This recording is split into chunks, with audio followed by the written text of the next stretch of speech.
I'd like to ask you to take a look at any place you've got a limitation and ask yourself, when did I decide to accept that limitation? And you may not even see it as a limitation. You might see it as just, that's who I am. But so often in our lives, we've adapted to be a certain way so that we don't fail or so that people will like us or respect us, but it's not necessarily who we are. Joy comes when you're spontaneous. It's really hard to be truly happy when you're not being yourself. And most of us have no clue who we are. And so a big part of my work, if you've ever been to an event, you know, is to get people to do things spontaneously without thinking, because that's when the real you shows up. That's when the energy comes alive.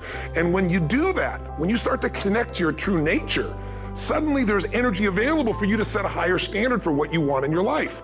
That's what this is really all about. And when I talk about standards, when I talk about, shoulds versus musts, think about your own life. I know there have been areas in your life where some point in time you just shifted and you raised the standard and your life changed. Because whatever people have their identity attached to, they live. We live who we believe we are. That's just how it works. It's just kind of like, I'll give you an example. Look at your physical body. Your physical body today is an absolute reflection of only one thing, not your goals, not your desires, but your standards. The identity you have for yourself. If your standard is you're an athlete, then there's a certain amount of strength, a muscle tone, and energy that's available in your body on a regular basis because that's who you are. And so you do whatever's necessary to maintain that identity. Again, the strongest force in the human personality is this need to stay consistent with how we define ourselves. Because if you don't know who you are, you wouldn't know how to act. Once you lock in on that identity, your brain finds a way to keep you there. If you say, man, I'm overweight, I've always been overweight, I'm big boned, and that's the story you got, then you're gonna always find a way to get back there. That's your settling point. That's your identity. That's where things lock in. If you see somebody who's in really great shape, you ask them, do you work out? You know the answer. Yes, how often? And they'll tell you 3 times, 4 times, 5 times a week, whatever. In a seminar, I'll ask people, who here works out at least 5 days a week? And I'm stand up. And you look around that room and you know that they work out 5 times a week because you can see their body. You don't just get a result without some kind of action, without some form of ritual. Ritual meaning actions you do consistently. Now, do you think those people that are out there working out 5 days a week, do they have more time than you do? Or I have, or anybody else? Of course not. Is their life less busy? Of course not. It's just a must for them. They must work out that way, and they've made that turn and their life's changed. So I'm not saying you have to work out 5 days a week. I'm just saying whatever you really want, wants don't get met consistently. Standards do. Whatever you identify, this is who I am. And so it's not so much about changing your identity as there's expanding it. Any success program that I've ever had the good fortune to go through, whether it be a good book, a good set of tapes, a good seminar, almost every single one talks about the power of goal setting. Why? Because it's a fundamental key to all lifelong success plans you could possibly imagine. The challenge, of course, is we hear it so often, we tend to take it just a little bit for granted, don't we? I mean, get yourself in the point where you've heard it so often, you go, please don't talk about goal setting. I know all about it. Yes, I should make sure my goals are stated in the positive. Yes, I should write them down. Yeah, I know all that stuff. Come on. But you know what? You got to be careful not to get caught in that trap called the law of familiarity. Where you get so used to it, you begin to take it just a little bit for granted, because fundamentals have to be practiced daily. Hey, think about the greatest coaches that you can think of in sports history. Names that come up for me are names like Vince Lombardi, for example, or John Wooden. What were they known most for? Teaching fundamentals to people that were already the best at what they do. I mean, think about it. John Wooden would take a basketball player, a kid who's the best in the world at what he does virtually, at least for his age group, and he can make a shot from virtually anywhere, and he'd go, that's really cute, kid. Get over here, and I want you to shoot 400 free throws. And the kid says, I can do that. He said, yeah, well, let's see you do it. Or come over here, and I want to see you shoot 500 bank shots from 5 feet. Well, I can do that, the kid would say. He goes, yeah, I know you can do it, and you're going to do it every day this many times so that you do it in the key clutch moments. You got to practice fundamentals every day. He won 11 consecutive national championships, unlike any team in history. That's the power of fundamentals. So anytime I do a workshop, anytime I try and do tapes, usually I put a goal-setting workshop in there. And some of them have some similarities. So if you've done one with me before, here's a chance to do it again and do it even more effectively. Invariably, when I hear people say something like, well, teach me something new, I know they aren't into mastery. Because repetition, again, is the mother of skill. You've heard me say that over and over again. It's because if you want to master anything, you've got to do it over and over and over again. And every time I do a goal-setting workshop myself, I obviously make new distinctions. I set up some new goals. They change. So don't take it for granted and say, well, these 2 tapes are on goals, and they're short and they're simple, and I can do that some other time. I already know my goals. Don't get caught in that hook. The bottom line is do the exercise as if you're setting goals brand new and fresh. And for most people, they don't have a clearly defined set of goals anyway. Again, I'm now taking Taekwondo, and I have the good fortune of training with the Grand Master of Taekwondo in the United States. His name is Grandmaster Jun Rhee. And the interesting thing about Jun Rhee as a master is he taught me something. He taught me to go from the frame of mastering simple things over and over again. Everything he teaches to become a black belt breaks down to 7 simple moves. Isn't that interesting?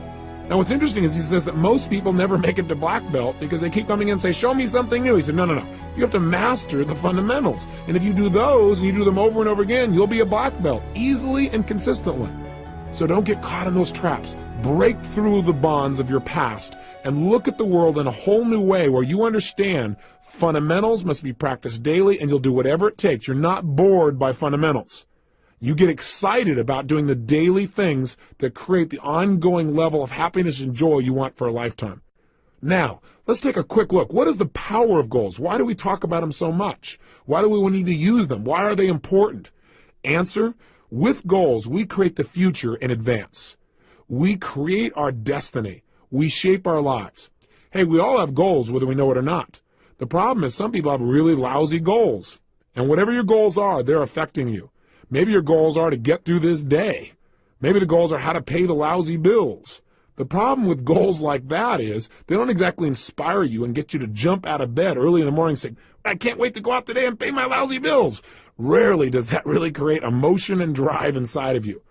Goals can create the power to make us grow and expand and develop our success. But we've got to have something out there that's compelling enough to draw us forth. Done properly and specifically, they transform our lives.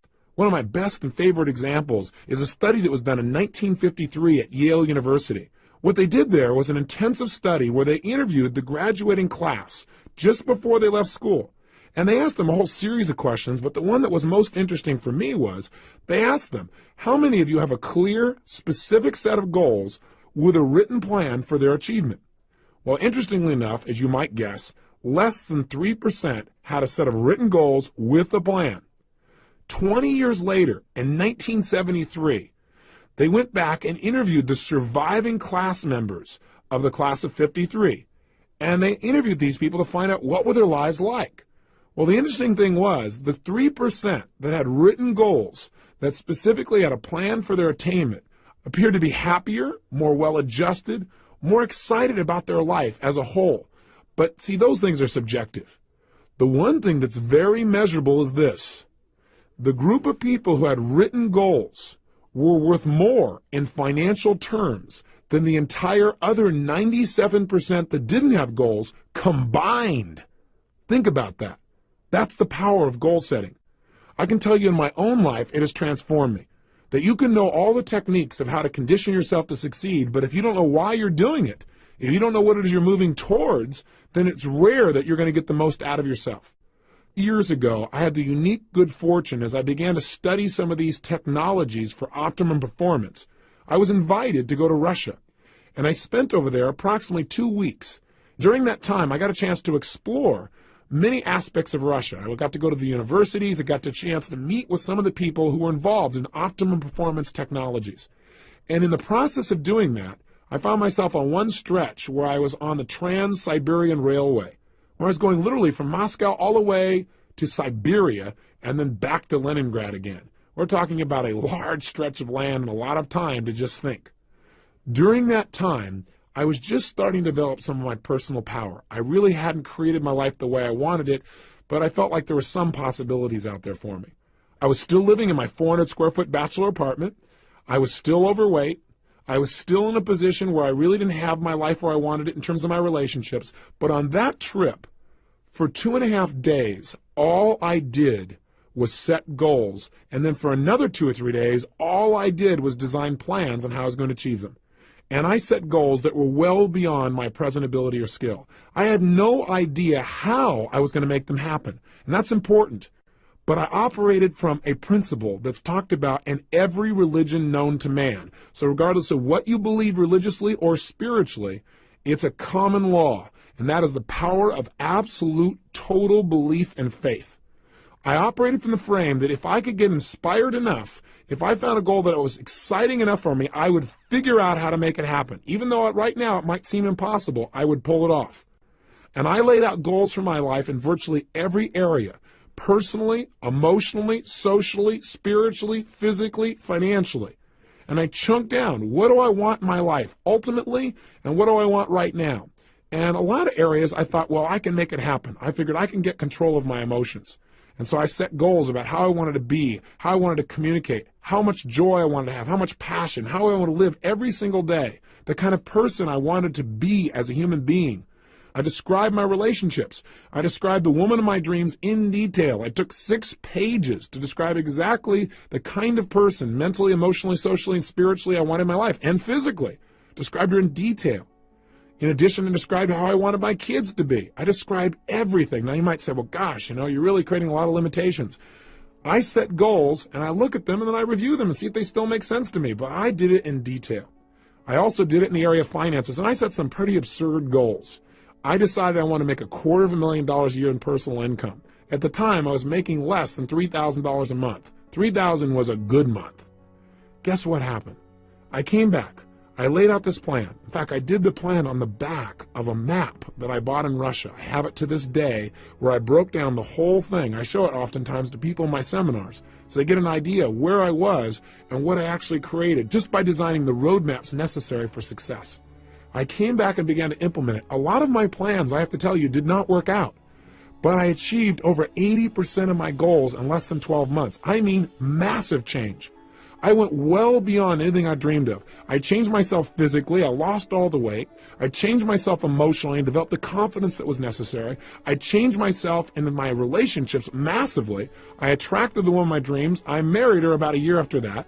I had decided I wanted to have 4 kids. I got 3 instantly. What a deal. I was on a roll.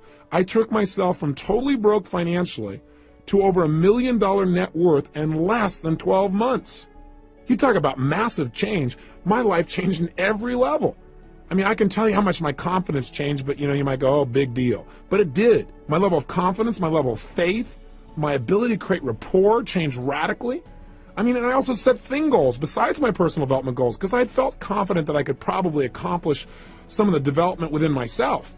But I felt like I can control that. I can't control the outside world or my economics or the ability to get things. That was my hang-up at the time. I set goals for things like I was going to have a limousine, a stretched limousine. I mean, how absurd. I had a car that was breaking down continuously. I had a stretched limousine within 6 months. I mean, I'm talking about massive, massive change. I mean, you can't imagine the kind of miracles that happen. I know this sounds fluffy and bizarre, but it really works. I remember when the first time I went to Fiji. I mean, it's my favorite place in the world. I thought, I've been everywhere. I've been to most of the major countries in the world. This is the most beautiful, amazing land I've ever been to. I got to own a piece of property on this specific island. I never would have thought in a million years that 2 years later, after setting that goal, I'd own an island.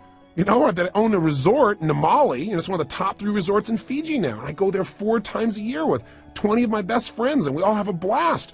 And we set our goals there. We relook at our lives and balance it and have fun. I mean, it's amazing. But if you would have tried to tell me that 2 years earlier, I would have said, you are absolutely insane. You're nuts. There's just no way. I mean, get real. And I'm here to tell you, don't get real. Get intelligent. Because what's real to you today is based on your past, based on your past experiences. And if you limit your future based on your past, you're not going to go anywhere. You got to get the goals that are big enough to drive you, to excite you. So don't stop and go, well, how do I do it? That's not the first step. The first step is get it down.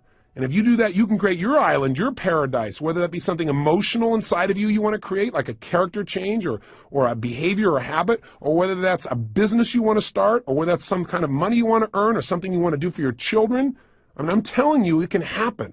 The magic that you've heard about and dreamed about is real, and it starts with a simplistic process of taking these generalized impulses of desire and starting to define them with more precision. This is the power of goal setting, and we don't understand totally how it works. There's something beyond just what we understand of writing something down. Something happens. You become a creator when you write down goals and you get clear as to absolutely why you make them happen. And by the way, that's the key that we're going to touch on here in detail. We've got to make sure that you not only set goals, but you get absolutely clear why you want them. Because there's a fundamental key to goal setting that changed my life, and that is this. Purpose is stronger than outcome. What do I mean? Well, I think that the purpose of goals is not so you get things. The purpose of any goal, the real reason to set goals, is what they will make of you as a person. Hey, look, at the end of your life, all the things that you accumulate are not going to make you happy. At the end of your life, all you're going to have is who you've become as a person, the moments you've created in your life that you'll never forget. So some people in life, they go out and set goals and they do it blindly. They say, these are all things I want to have in my life. And they focus, let's say, on things. And there's nothing wrong with focusing on things. I want you to have as many things as you want. That's part of life too. That's part of the manifestation process of creating results. But if all you do is focus on getting things, it may cost you. Some people in their desire to get things have given up their own integrity of who they want to be, of what they want to create in their life. And you got to be careful of that. You got to make sure when you set a goal, you know why you're doing it. Hey, you might work real hard, for example, to do something thing-oriented. Let's say you want to make $1 million. But see, $1 million only motivates you so much. Becoming the kind of person who's able to manifest total abundance financially and physically for themselves and the people around them, that's rather exciting. Having the freedom that you think the money will give you, or having the ability to give, or having the ability to do things that you think that money will give you, or having more time, that'll motivate you a lot more than just the money. Does that make sense? The problem with setting goals is, one, most people take them for granted. They don't do it seriously and they don't do it consistently. They do it once a year, and they do it at New Year's. They run into the New Year's syndrome. They set a goal and they don't even look at it till a year later and they go, oops, I kind of screwed up, and they set a new one. So they have no power. Secondly, they don't realize the power of goals. They take it lightly. They go, well, yeah, I got these goals, but they don't make sure that they get it inside their head where it's absolutely real for them. They don't realize that when they set a goal, they're now creating something in life. And finally, the biggest challenge, I think, is that these people don't know why they're going for their goals. So the object, the goal itself, yeah, they get enthusiastic for a while and then it dies out. Again, why is different for everyone, but you got to find out the reasons. I believe this. Reasons come first, answers come second. If you get a big enough reasons to do something, to accomplish something, you can figure out how to do it. But if all you do is set up a goal and say, oh gosh, how am I going to go about it? You're not going to be inspired enough. It's not going to be compelling enough for you to really create long-term results. Every great success I know has figured out the why behind their goals, and that's their power. So in our process on the next tape tomorrow, when we do the goal-setting workshop itself, we're going to spend a good deal of time focusing on why do we want these goals after we've identified them, and secondly, how we're going to go about making it happen. But that's secondly. We're going to start from the frame that we can achieve anything as soon as we think of it. Somebody once pointed out to me a long time ago that desire in its Latin form means of the Father. Desire. I thought that's interesting. In other words, anything that I desire, that thought process has been given to me. And with the ability to have a goal, I believe instantly comes the ability to achieve it. That ability is built within us, or we wouldn't have the desire in the first place. So come from that place and watch what you can do to create a new reality of success in your life. Now, I got a question for you. Do you know why goals really work? Well, there are lots of theories, but I'll tell you what a few of mine are. Number one, I believe that thoughts are things. That whatever we focus on consistently, we experience in our life. You and I know that's true from what we've talked about earlier in this tape. That if I pay attention to one area of my life and I focus on it, that's what's going to be real for me. That's what I'm going to feel. I also believe that whatever we focus on consistently, that our thoughts are things, that as you think, so you create, so you manifest. So part of goal setting is just by having that focus, and again, having a consistent focus. You can't just set goals one time and then never look at them again and really expect long-term results. Although, hey, that's better than not having any target at all. At least your subconscious mind knows the general direction to move in. But the power is doing it consistently, reviewing them. But point number one is, I really believe that if you focus on something, you'll experience it. Secondly, when you set a goal, there's an interesting dynamic that happens.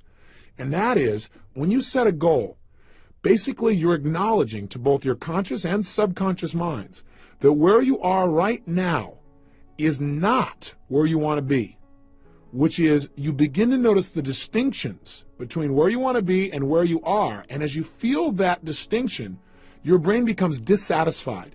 And part of what motivates human action is a sense of dissatisfaction. I mean, hey, when you're totally comfortable and relaxed, feeling pleasure, you're not super motivated to do whatever it takes to make things happen, generally, as a generalization.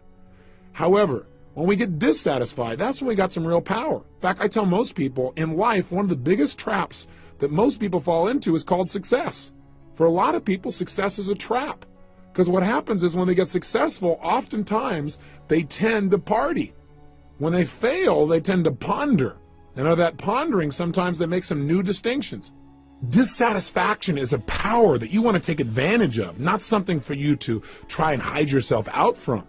There is real power in finding some things you want to move away from, because look, pressure is what creates human behavior. Pressure and tension are primary drivers of our actions. I mean, think about it on a ridiculously simple level. What makes you want to eat? Is it not a certain level of pressure or tension? What is it that makes you want to eliminate during the day? Pressure or tension in your body that makes you want to get up and take that action?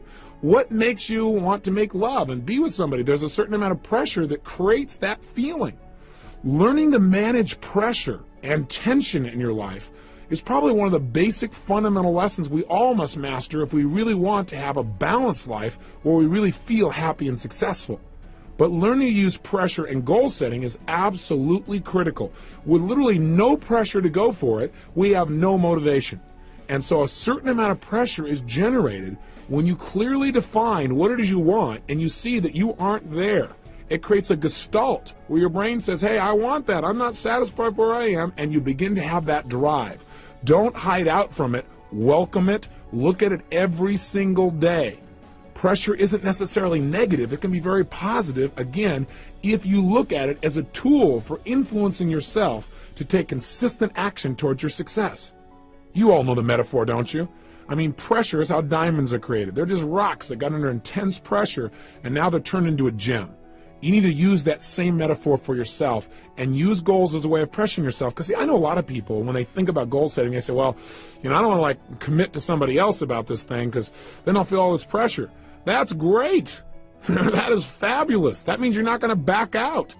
I mean, hey, when I decided a year ago I was going to work out every single day, I was going to exercise, I realized the best way to make sure I kept that commitment was, number one, understand why I was doing it.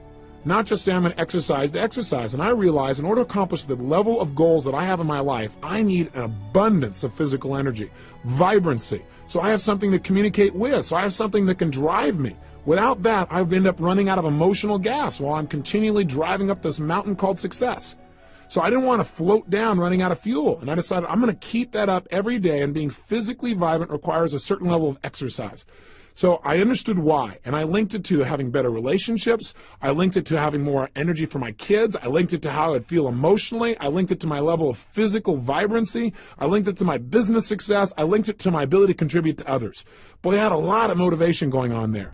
But in addition, what I also did is I used pressure. And I went around and on several of my programs, specifically on one I do for business people especially, called The Power to Influence, one for salespeople. On that program, I made it really clear that the only way to succeed was demand more from yourself than other people would expect, and that I had decided and would absolutely exercise every day of this year. I might reevaluate in the future, but I'd do it this year.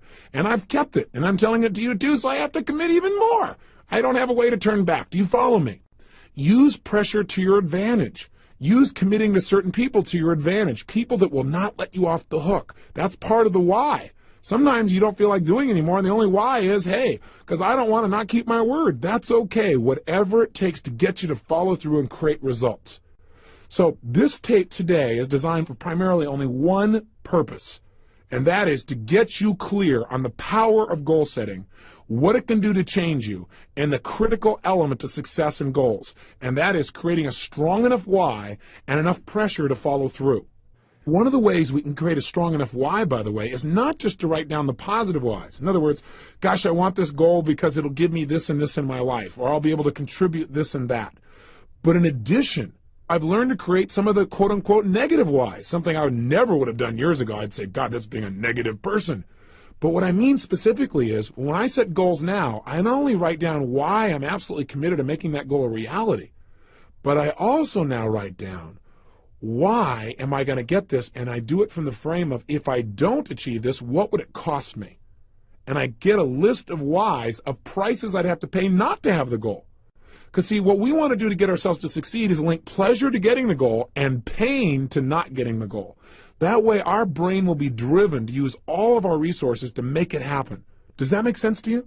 So I know for some of you it may sound negative to say, well, what would it cost me if it didn't happen? But I think if you understand how the human brain works, we want to use the carrot and the stick. Hey, we're in charge. We can do this with anything with ourselves. And if we don't like our goals, we can change them at any time. Part of the power of goal setting is flexibility.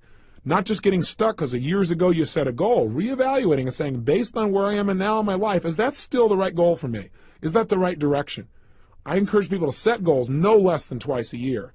And I have them review their goals in detail at least once a month and review their top goals daily. It is that kind of consistent review that will keep you on track and produce those results that you're committed to. So right now, the purpose again today is to get you clear on how to unleash this power. And part of that power is the power of why. Why do you want things on the positive? And the power of being dissatisfied. So here's your exercise for today, and then tomorrow we're going to actually unleash you into a goal-setting workshop. And you might want to review and listen to this tape again so you're inspired when you go to do that exercise, because I want you to really come to life and know you're about to create real results when you start that workshop. Today, though, pull out your success journal, and here's your assignment. What I'd like you to do is I want you to write down two things. Number one, what are some of the areas of your life you are dissatisfied with? Now, I don't want you to feel bad, real negative about it, but just be honest with yourself. What are some of the areas of your life that are not enough? It's not good enough. It's not where you deserve it to be. It's not where you're committed to having it be. Take a look at yourself physically, emotionally, spiritually, intellectually, financially, in your relationships. So the question I want you to ask yourself is, what's not good in my life? What am I not satisfied with? And get inspired as you write it down, because whatever you write down, you're going to be able to change. And that's number one. And make a good list of things you're dissatisfied with. That'll create some pressure inside of you to create some powerful new goals. And number two, write down, what kind of beliefs would I have to have? What are a couple of additional beliefs, since we've talked about that earlier? What are 2 or 3 other beliefs that I would probably need to have in order to really set goals and achieve them? What are 2 or 3 new beliefs I'd need to live by in order to really start achieving my goals? That's your simple assignment for today. Just leave today with a focus on getting big enough whys. The power of why is the power to achieve your dreams. I'll see you tomorrow. Remember, live with passion.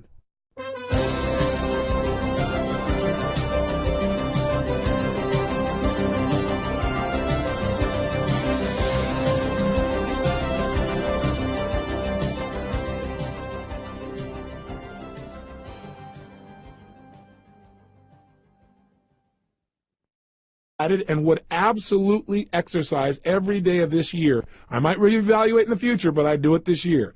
And I've kept it, and I'm telling it to you too, so I have to commit even more. I don't have a way to turn back. Do you follow me? Use pressure to your advantage. Use committing to certain people to your advantage, people that will not let you off the hook. That's part of the why. Sometimes you don't feel like doing anymore, and the only why is, hey, because I don't want to not keep my word. That's okay. Whatever it takes to get you to follow through and create results.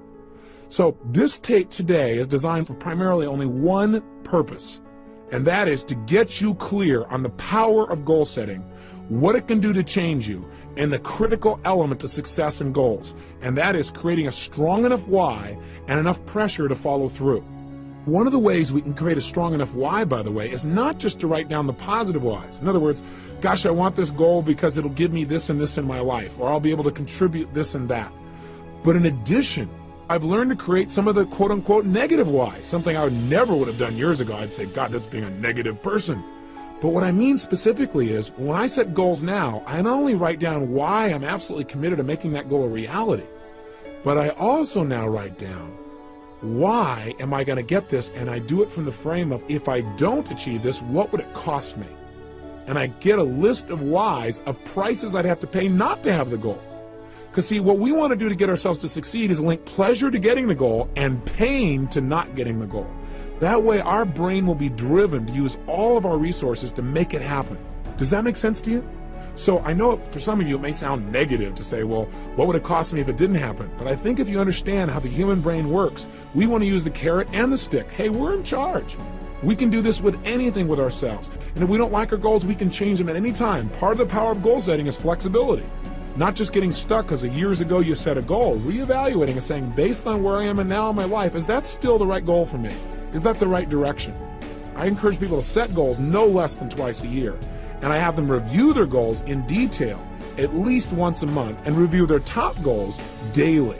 It is that kind of consistent review that will keep you on track and produce those results that you're committed to. So right now, the purpose again today is to get you clear on how to unleash this power. And part of that power is the power of why. Why do you want things on the positive? And the power of being dissatisfied. So here's your exercise for today, and then tomorrow we're going to actually unleash you into a goal-setting workshop. And you might want to review and listen to this tape again so you're inspired when you go to do that exercise, because I want you to really come to life and know you're about to create real results when you start that workshop. Today, though, pull out your success journal, and here's your assignment. What I'd like you to do is I want you to write down 2 things. Number 1, what are some of the areas of your life you are dissatisfied with? Now, I don't want you to feel bad, real negative about it, but just be honest with yourself. What are some of the areas of your life that are not enough? It's not good enough. It's not where you deserve it to be. It's not where you're committed to having it be. Take a look at yourself physically, emotionally, spiritually, intellectually, financially, in your relationships. So the question I want you to ask yourself is, what's not good in my life? What am I not satisfied with? And get inspired as you write it down, because whatever you write down, you're going to be able to change. And that's number 1. And make a good list of things you're dissatisfied with. That'll create some pressure inside of you to create some powerful new goals. And number 2, write down, what kind of beliefs would I have to have? What are a couple of additional beliefs, since we've talked about that earlier? What are 2 or 3 other beliefs that I would probably need to have in order to really set goals and achieve them? What are 2 or 3 new beliefs I'd need to live by in order to really start achieving my goals? That's your simple assignment for today. Just leave today with a focus on getting big enough whys. The power of why is the power to achieve your dreams.